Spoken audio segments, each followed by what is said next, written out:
Le GPS égalité est une méthode structurée autour de 6 étapes. La première étape permet de questionner le sens de l'engagement de la personne dirigeante. L'engagement du dirigeant est fondamental dans cette méthode. C'est le point de départ de l'action, il est déterminant pour la réussite du projet.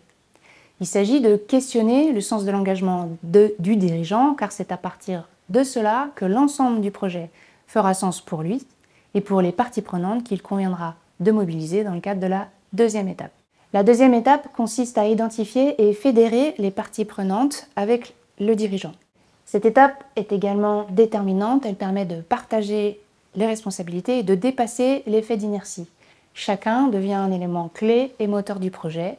Depuis sa fonction, il peut engager une réflexion qui va susciter prise de conscience et ajustement de sa pratique, et ce, à chaque niveau hiérarchique et opérationnel de l'entreprise.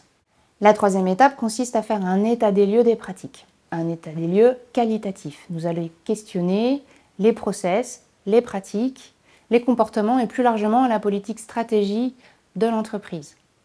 L'objectif de cet état des lieux est de mesurer l'existant en termes de points d'amélioration et de points forts. Mesurer la réalité pour la faire évoluer.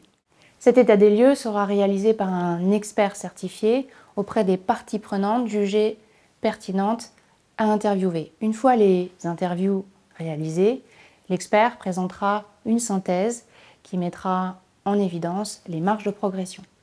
La quatrième étape consiste à co-construire les actions. À partir de la synthèse réalisée précédemment, l'expert proposera une première liste de préconisations qui seront complétées, amendées au gré des échanges avec les parties prenantes.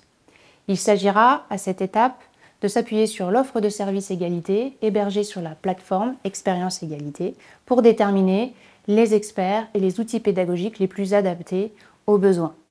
La cinquième étape consiste à mettre en œuvre les préconisations. Il s'agit de construire ici un rétro-planning pour organiser au mieux les actions auprès des cibles identifiées. Pour terminer, il s'agit de faire le bilan à chaud et à froid de l'ensemble de la démarche en relevant quelques indicateurs. Le nombre de personnes sensibilisées et formées, l'engagement des salariés, les outils de pilotage et de management créés, l'objectivation des process RH, l'évolution des cas de harcèlement et de violences sexistes et sexuelles signalés.